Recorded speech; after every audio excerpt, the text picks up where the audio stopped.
Yang lebih nikmat lagi, Allah kemudian berfirman kepada hamba itu, tenang saja wahai hambaku, aghfirul laka dzunuba jami'a. Aku mengampuni dosa-dosamu semuanya. Aku tutup di hadapan manusia. Bahkan tidak ada yang mengetahui kecuali dirimu denganku.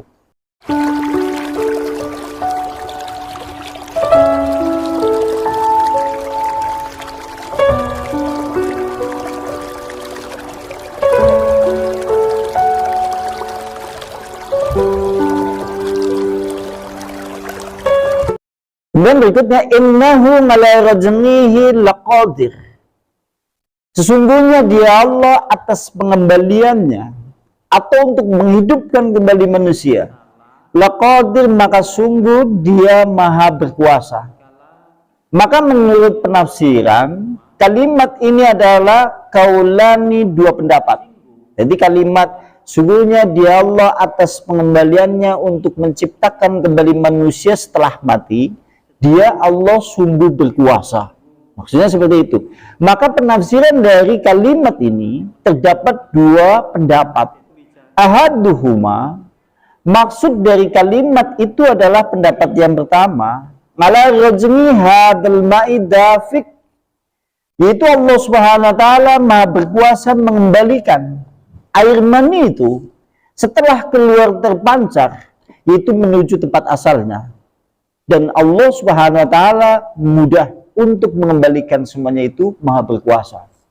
Maksud penafsiran itu adalah Allah mengembalikan kembali air mani yang terpancar dari pihak laki-laki, maka mengembalikan ke tempat asalnya, sehingga tidak terjadilah anak dengan izin Allah Subhanahu wa taala. Yang seperti itu juga maha kuasa Allah Subhanahu wa taala. Maksudnya demikian ke penafsiran yang pertama. Sementara kemudian penafsiran yang seperti ini itu menyebutkan pula Mujahid, Ikrimah, dan dari selain keduanya juga menafsirkan demikian. Penafsiran yang seperti itu berarti dari Mujahid, dari Ikrimah, dan dari selain keduanya. Sementara kalau penafsiran yang kedua dari kalimat tadi, innahu ala rajmi hadal insan am mahluki min ma'in dafiq ay ingaddatuhu wa damassahu illa dharil akhirah laqadir. Maksudnya adalah Allah Subhanahu wa taala akan mudah sekali menciptakan manusia kembali setelah matinya, untuk kemudian Allah hidupkan kembali untuk menuju hari kebangkitan di hari kiamat. Penafsiran yang kedua, maksud dari kalimat tadi adalah Allah sangat mudah untuk menghidupkan kembali manusia setelah mati. Sekalipun kemudian telah mati, Allah maha berkuasa untuk menghidupkan kembali pada hari kebangkitan tatkala manusia digiring dari alam barzah menuju padang mahsyar kelak pada hari kiamat. Maksud kalimat yang kedua, penafsiran yang kedua adalah demikian. Li'anna min qadarin 'alal bada'i qadarin 'alal inadati.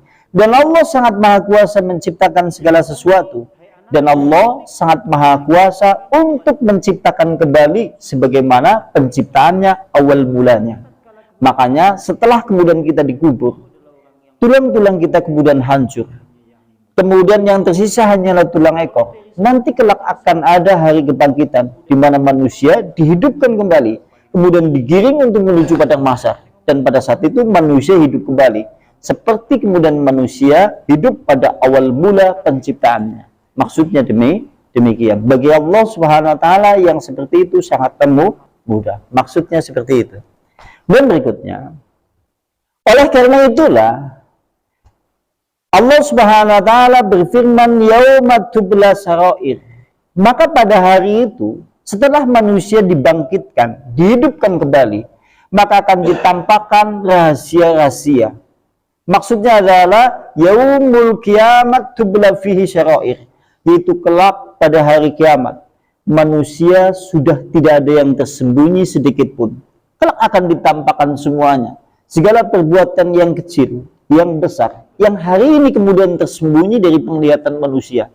Bagi Allah Subhanahu wa taala kelak pada hari itu, semua manusia Amalan-amalannya yang tadinya menjadi rahasia semuanya ditampakkan. Masya Allah sekaligus subhanallah. Kita berlindung kepada Allah dari hal yang demikian itu.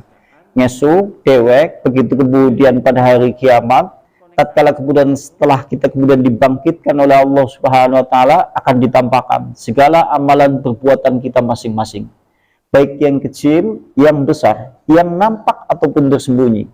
Baik kemudian yang dimana kita telah melupakannya ataupun yang belum melupakannya. Maka semuanya itu kelak akan menjadi tidak ada rahasia lagi di antara hamba dan di antara Allah Subhanahu wa taala. Maka semuanya kita berlindung dari hal yang demikian itu. Kalau kemudian disebutkan pada ayat lainnya atau ayat yang seakan-akan menafsirkan ayat tadi. Pada kalimat tadi kan disebutkan pada hari itu ditampakkan yaitu rahasia-rahasia. Maksudnya demikian. Yang tadinya tersembunyi bagi Allah, maka semuanya nanti akan ditampakkan segala perbuatan manusia. Sehingga pada hari itu, yauma yafirul mar'u min akhihi. Sehingga pada hari itu maka akan berlari seseorang dari saudaranya. Kemudian wa ummihi wa abi, akan lari pula dari ibunya ataupun bapaknya. Wa sahibahi wa bani, dari sahabat dekatnya ataupun anak-anak. Dan kemudian likulli imri'in minhum yauma idzi syaghnu yughni. Maka pada hari itu manusia sibuk dengan segala urusannya masing-masing. Ngesuk, kalau kita pada hari itu, tatkala ditampakkan rahasia-rahasia pada hari kiamat, sekalipun dulu kita mengenal satu dengan yang lainnya tatkala di dalam kehidupan dunia, kelak pada hari itu semua manusia mengurusi urusannya masing-masing, sibuk dengan segala perkaranya masing-masing, sehingga satu dengan yang lainnya sudah tidak peduli. Antum antara Pak Turimin, Kambi Abu Salamah, ngesuk ketemu, ya kenal, tapi sudah masing-masing. Makanya ayat-ayat yang seperti itu, ini ditafsir oleh Ikrimah. Oleh Ikrimah ditafsir, yalqa ar-rajul zaujatahu. Kan ayat itu menjelaskan ayat tadi. Pada hari itu ditampakkan segala rahasia-rahasia. Sehingga berlari seseorang, yaitu dari saudaranya, dari ibunya, dari bapaknya, dari temannya, dari kawannya, dari anaknya. Mereka masing-masing kemudian sibuk dengan segala urusannya masing-masing. Maka Ikrimah kemudian menafsirkan ayat tadi. Nanti ada seorang laki-laki pada hari itu bertemu dengan istrinya. Ngesuk, sampean, ketemu kami bojone. Lantas faqala laha, laki-laki itu berkata kepada istrinya. Dia berkata kepada istrinya, ayyubalun kuntul laka, ayyubalun kuntul laki. Wahai istriku, bagaimana pendapatmu terkait diriku sebagai suamimu dulu di dalam kehidupan dunia? Ketemu ngesuk nang dina akhirat. Terus takon sampean nang bojone, bojoku, menurut sampean, aku bagaimana dulu tatkala di dalam kehidupan dunia sebagai suamimu? Lantas jawabnya perempuan tadi, ni'mal da'al. Engkau adalah sebaik-baik suami yang pernah aku dapati. Berarti ini menunjukkan laki-laki ini dulu tatkala di dalam kehidupan dunia soleh. Artinya kalau laki-laki yang bukan soleh, istrinya tatkala dipanggil, surah peduli, bukan bakal jawab. Iya maksudnya demikian. Istrinya tatkala dipanggil, jawab. Semoga mas ngurusi direct. Ini untuk laki-laki yang soleh. Artinya suami yang soleh, sehingga dia berkata, engkau adalah suami yang Masya Allah, suami yang kemudian aku dapati sebaik-baik suami. Kemudian kata kemudian itu Ikrimah, dia kemudian menjelaskan, watasna bi khairin ma istata'at, maka istrinya itu memuji dengan segala pujian yang ia mampu kepada suaminya yang soleh itu. Istrinya terus menyebutkan kebaikan-kebaikan suami ini. Sampai Masya Allah ben hari kalanya jadi bojoku nang dunya, eman, perhatian, seringkali kemudian menasihati terkait masalah agama dan yang lain-lain lah, sebagaimana corak suami yang soleh. Artinya kalau bukan soleh berarti istrinya diundang orang jawab. Nek sampean orang soleh, istrinya dipanggil tidak akan menjawab. Dia tidak akan menjawab. Sudah mas, urusan sekarang ini hari ini kita terputus. Sampai ngurusi awake dewek, aku juga ngurusi awake dewek. Sampai ngerasa takon bagaimana sampai kita di suami nang zaman ben daripada sampai tambah kecewa. Wis ngana, gue. Ke cara bahasa Ikrimah seperti itu. Maksudnya seperti itu. Dan berikutnya, lantas fayakulullah, lantas suaminya itu setelah dipuji, dia berkata, suaminya, fa inni adlabu ilaiki al-yawma hasanatan wahida. Wahai istriku, kalau seandainya aku menjadi suami terbaik dulu di dalam kehidupan dunia, sampai hari ini kemudian engkau memuji dengan segala pujian, aku adalah suamimu yang terbaik. Hari ini, pada hari kiamat ini, aku meminta kebaikanmu satu saja untuk diberikan kepadaku. Lantas suaminya itu berkata, ya sudahlah, aku minta kebaikanmu satu saja untukku. Karena pada hari ini adalah hari yang sungguh semua manusia mencekam. Aku minta kebaikanmu satu saja.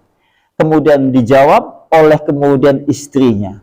Istrinya kemudian menjawab, fatakulullahu ma ayasharu matalabta. Sangatlah mudah kamu meminta kebaikan yang aku miliki. Wah, kini sampan kan jadi kebagusan. Itu maksudnya. Anda itu sangat mudah wahai suamiku untuk meminta kebaikan pada hari ini. Karena sesungguhnya hari ini pula aku tidak akan mampu memberimu satu kebaikan sama sekali. Jangankan satu kebaikan, setengah kebaikan aku tidak akan mampu untuk memberinya. Karena hari ini pula aku seperti engkau takut, aku juga takut. Sehingga maksud dari kalimat berlari seseorang dari istrinya demikian. Istri berlari dari suaminya, suami berlari dari istrinya, maksudnya adalah demikian. Sandan gak jeduk tulung sapa maning, selinguk nang dina kiamat. Bojone, orang yang paling terdekat, orang yang paling terlama dalam satu ranjang, dipanggil saja seperti itu. Lantas laki-laki itu, kalau menurut Ikrimah, lantas laki-laki itu kemudian dia bertemu, wa inna rajulu la yalqa ibnahu. Lantas kemudian dia bertemu dengan anaknya. Terus dheweke wong lanang mau, begitu kami bojone ora berhasil ketemu kan dia anaknya. Anaknya terus diundang oleh laki-laki itu. Lantas kemudian fayaqulu waladah. Kemudian dia berkata kepada anak laki-lakinya, "Ya abati, wahai anakku, bagaimana pendapatmu terkait masalah dulu aku di dalam kehidupan dunia sebagai ayahmu?" Dijawab oleh anak itu, "Bapak, engkau adalah sebaik-baik ayah yang aku pernah dapati di dalam kehidupan dunia." Artinya, kalau dia bukan yaitu ayah yang tanggung jawab kepada anaknya, anaknya langsung nolak. Sampai takut naik gue, wah sampai ngurus ya kuara, gitu. Seperti itu maksudnya. Kalau dia bertemu dengan anak laki-lakinya yang paling tersayang dan dia anaknya juga sangat sayang kepada ayahnya, dijawab seperti itu. Ayah, engkau adalah bapak yang paling bagus, sebaik-baik ayah, sebaik-baik kemudian orang yang membesarkanku dulu di dalam kehidupan dunia. Dia memuji dengan banyak pujian semampu dia memujinya. Akhirnya kemudian ayahnya itu berkata kepada anaknya, "Wahai anakku, adlubu, aku minta kepadamu al-hasanatul wahidah, yaitu satu kebaikan saja. Agar itu dengan satu kebaikan itu bisa menyelamatkan aku." Jawabnya anak tersebut, "Mudah sekali engkau wahai ayah untuk meminta kebaikan yang aku miliki. Aku tidak akan pernah memberikannya. Karena kalau hari ini ayah merasa takut, aku juga merasa takut pula." Maka ini yang dimaksud pada hari itu ditampakkan rahasia-rahasia oleh Allah Subhanahu wa taala. Masing-masing manusia kemudian sibuk dengan segala urusannya sendiri-sendiri. Maksudnya adalah demikian. Akhirnya kemudian anak sekalipun bertemu dengan ayahnya yang paling dicinta, atau ayah bertemu dengan anaknya yang paling dicintai, tetap saja masing-masing mereka memikirkan dirinya masing-masing. Sehingga anaknya kemudian berkata demikian. Dan seterusnya tatkala ia bertemu dengan sahabatnya, dan seterusnya tatkala ia bertemu dengan kawannya yang dikenal, dan seterusnya. Maksudnya seperti itu. Berarti ngesuk aku ketemu Ahifarozin. Ji, kandangnya Ji. Wah. Sampai menurutmu, Ji, aku benang dunia kek dadi kanca, ki kepriye menurutmu? Oh, Bu, sampean ge sapi kepriye kanca. Tapi kalau dia bukan sahabat yang baik, roji rajab, sampai nawasnya nyedek-nyedek, Bu. Akan nampak kebenciannya. Itu maksudnya seperti itu. Sehingga dipuji satu dengan yang lain menampilkan kebaikan kawannya. Sampai kemudian kawannya itu meminta kebaikan kepada kawannya. Tapi nang kawannya dijawab dengan jawaban yang demikian. Ya. Itu seperti itu maksudnya. Begitu juga sampean ya ketemu saya ketemu sampean juga sama seperti itu. Artinya pada hari itu ini ditampakkan segala rahasia-rahasia oleh Allah Subhanahu wa taala, masing-masing kita nanti akan disibukkan dengan segala urusan yang menjadi perkaranya masing-masing. Ya, mudah-mudahan kita semuanya diselamatkan oleh Allah Subhanahu wa taala. Karena menurut hemat kami pada hari itu sungguh sangat mencekam, sehingga semua manusia seakan-akan merasa takut dan merasa khawatir. Jangan-jangan kemudian hari ini dia tidak selamat. Karena pada hari itu awal mula kehidupan yang selama-lamanya dan membawa dampak celaka yang selama-lamanya atau bahagia yang selama-lamanya. Na'udzubillah, summa na'udzubillah. Kita berlindung kepada Allah dari segala hal yang demikian itu. Mudah-mudahan Allah memberikan rahmat pada hari itu. Dan berikutnya, selesai ini. Rampung, Sukanti. Sehingga pada hari itu Ana Rasulullah sallallahu alaihi wasallam telah disebutkan di dalam Sahihaini, disebutkan di dalam Bukhari dan Muslim, riwayatnya dari Ibnu Umar, dari Rasulullah sallallahu alaihi wasallam. Rasulullah bersabda, yarfa'u likulli ghadirin liwa'un minda min dastihi yuqalu hadhihi mudratun fulan ibn fulan. Kata Rasulullah, maka pada hari itu nanti akan ditampakkan setiap pengkhianat. Kalimatnya di dalam hadis sahih disebutkan, pada hari itu ditampakkan setiap pengkhianat, sehingga dipasang bendera di belakang pantatnya. Maka kemudian dikatakan pada hari kiamat, inilah pengkhianat fulan bin fulan. Antum yang pernah berdusta kepada kawan, kepada sahabat, kepada sama manusia. Antum yang pernah merampas, antum yang pernah merampok, antum yang pernah berdusta, berbohong, atau pada dasarnya semua perbuatan khianat kepada sama manusia, besok oleh Allah Subhanahu wa taala akan ditampakkan. Bahkan dosanya itu diumumkan sampai kemudian dipasang bendera pada pantat orang yang mengkhianati itu. Kemudian Allah berfirman melalui lisan Rasulullah sallallahu alaihi wasallam, lihat, inilah pengkhianat fulan bin fulan. Bagaimana jadinya? Tatkala kemudian seluruh manusia menyaksikan kejadian yang seperti itu. Sampean pernah kemudian berdusta kepada kawan hanya untuk mendapatkan dalam segi kenikmatan dunia yang sedikit. Atau antum pernah kemudian berbuat kedoliman sama manusia, sama kawan atau kepada sama manusia lainnya. Kelak pada hari kiamat, sampean yang kemudian pernah berbuat seperti itu dan pada hari ini belum selesai, kelak dipasang bendera pada pantatnya. Lantas kemudian oleh Allah difirmankan kepada orang itu, inilah pengkhianat fulan bin fulan. Diumumkan kepada seluruh penduduk di padang mahsyar. Wah, bagaimana kalau suatu saat kemudian kita memiliki satu kesalahan, sementara kesalahan itu tidak ingin ada manusia yang itu yang mengetahui, padahal pada hari itu ditampakkan di seluruh hadapan manusia. Merupakan azab bagi manusia, Di antaranya dia berbuat satu perbuatan dosa, kemudian oleh Allah ditampakkan atau kemudian Allah umumkan di hadapan seluruh manusia. Sampean anata yang aneh pernah mencuri entok, sikira kemenangan, ngesuk nang kana diumumna pasang bendera nang pantate. Kalau menurut hadis ini lantas dikatakan, inilah pengkhianat dulu yang pernah mencuri, yaitu saudaranya, tetangganya. Inilah fulan bin fulan. Kalau namanya si A disebutkan si A, kemudian dinisbatkan kepada bapaknya. Sampean paling-paling tambah, menungsa pada nyuraki kabeh. Kayaknya itu. Panjenengan pernah melihat di pengadilan, kalau ada orang memberi kesaksiannya kemudian palsu, lantas kemudian seluruh anggota atau orang-orang yang hadir di pengadilan tersebut pasti akan, yaitu dia bersorak. Seperti itu. Bayangkan kalau yang bersorak kemudian seperti itu orang seisi dunia ini. Betapa malunya kita. Harus ditaruh kemana kemudian wajah kita semuanya. Padahal kita semuanya memiliki dosa-dosa yang banyak. Seberapa banyak bendera yang nanti akan dipasang di pantat-pantat kita masing-masing. Sampai seluruh manusia kita mengetahui, kita adalah seorang yang pengkhianat, yang banyak berbuat dosa, kedoliman sama manusia. Mulanya termasuk kenikmatan, dan termasuk sesuatu rahmat dari Allah. Antum memiliki kesalahan, antum memiliki dosa, antum memiliki hal-hal yang berkaitan dengan kesalahan sama manusia. Sementara antum itu tidak ingin ada yang mengetahuinya. Dan termasuk bagian dari nikmat itu semuanya adalah Allah menjaganya itu.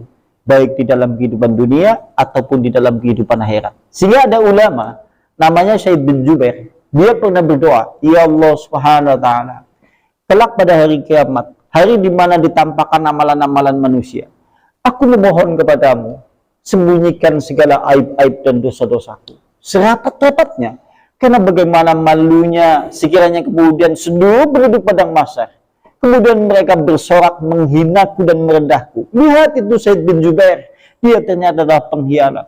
Lihat itu Syed bin Jubair, ternyata dia adalah banyak orang yang berbuat dosa. Bagaimana malunya aku ya Allah subhanahu wa ta'ala. Lantas kemudian dia tenggelam di dalam tangisannya, berpikir terhadap permasalahan pada hari itu. Maksudnya demikian. Derek kutune yang doa gue. Ya kita sadari dosa-dosa kita banyak terkait terhadap permasalahan itu. Nek bisa ngesuk nang dina kiamat ora ditidokna. Nah Allah tetap dirahasiakan sehingga tidak ada manusia yang mengetahuinya. Betapa nikmatnya pada hari itu, sekalipun itu adalah perbuatan dosa, tapi oleh Allah Subhanahu wa taala ditutup. Yang lebih nikmat lagi, Allah kemudian berfirman kepada hamba itu, tenang saja wahai hambaku, aghfirul laka dzunuba jami'a. Aku mengampuni dosa-dosamu semuanya. Aku tutup di hadapan manusia. Bahkan tidak ada yang mengetahui kecuali dirimu denganku. Masya Allah ya, kayak ngapa senangnya sampean kayak gitu. Wah, Allahu Akbar, Masya Allah kayak ya. Ini gitu, melebih Maroko menang wingi. Wah, ya. Itu seperti itu. Wah, Masya Allah ya. Itu seperti itu maksudnya. Lantas, famallahu, sementara bagi dia manusia pada hari kiamat tidak ada kekuatan. Tidak ada kekuatan apa saja. Sampean mengeluarkan kekuatan apa saja pada hari itu, tidak ada yang mampu untuk menolak semuanya itu. Sampean memiliki kekuatan apa saja, sekalipun dulu antum itu di dalam kehidupan dunia penguasa, memiliki anak buah yang banyak, atau seorang komandan pasukan perang, sehingga memiliki anak buah yang siap untuk kemudian senantiasa mengikuti perintah-perintah Anda. Tapi pada hari itu, kita tidak ada yang memiliki kekuatan sama sekali. Baik raja ataupun rakyat jelata. Baik orang yang besar ataupun orang yang kecil, baik orang yang beriman ataupun tidak beriman, pada hari itu tidak memiliki kekuatan seluruh manusia. Maksudnya demikian. Wala nasir, dan juga tidak ada yang mampu kemudian menolong. Tidak ada yang mau menolong. Kalau seandainya antum pada hari itu hendak meminta tolong kepada kawan, kawan berlari dari Anda. Kalau antum kemudian bertemu dengan sahabat yang tiap hari tidur bersama-sama, makan bersama-sama pula, bahkan satu baju kemudian menjadi baju bersama. Kelak tatkala bertemu pada hari itu kemudian Anda meminta tolong kepadanya, teman Anda tetap saja tidak akan ada yang mampu menolongnya. Karena pada hari itu tidak ada kekuatan dan tidak ada pertolongan kecuali dari Allah Subhanahu wa taala. Dan maksud dari kalimat ini adalah tidak ada pertolongan, tidak ada kekuatan yang bisa menyelamatkan setiap jiwa manusia dari azab Allah Subhanahu wa taala. Kalau Allah telah menentukan azabnya, maka tidak ada penolong sedikit pun dari selain Allah, dan tidak ada kekuatan yang bisa menyelamatkan kita semuanya dari azab Allah. Maka yang paling terpokok pelajaran di dalam ayat ini bagi kita semuanya, mumpung kita masih berguna amalan-amalan hari ini yang kita lakukan, mumpung masih diberi kesempatan untuk berpikir terhadap permasalahan hari itu, maka kita mulai hari ini berpikir, kelak kita akan dihadapkan pada pengadilan Allah pada ayat yang disebutkan, yaitu pada ayat ini. Kelak akan ditampakkan yaitu seluruh rahasia-rahasia Allah. Yaitu seluruh rahasia-rahasia bagi manusia, tidak ada penolong dan tidak ada kekuatan dari untuk menyelamatkan dari azab Allah Subhanahu wa taala. Ya, mudah-mudahan kita semuanya berharap kepada Allah, mudah-mudahan Allah memberi rahmat baik di dalam kehidupan dunia, tatkala menjemput kematian, tatkala setelah kemudian kita mati, tatkala kemudian kita di padang mahsyar, tatkala kemudian kita kelak akan kemudian dimasukkan ke dalam surga, tetap mendapatkan rahmat dari Allah Subhanahu wa taala. Karena hanyalah rahmat satu-satunya yang bisa kemudian menyelamatkan kita semuanya dari azab neraka dan mendapatkan nikmat yang paling tinggi di dalam surga. Ya, mudah-mudahan kita semuanya kelak menjadi ahli surga. Kan senang ya? Senang kayak apa? sampean wis biasa ketemu nang dunya, ngesuk nang surga kumpul maning. Sampean Masya Allah ketemu maning ya, piye kabare? Wah, kayaknya Masya Allah ya. Coba itu. Di antaranya seperti itu. Mungkin ada yang mau ditambahkan, berarti besok sampai firman surat At-Tariq ayat 11 sampai ayat 17. Mungkin ada yang mau ditambahkan, tafadhol silakan.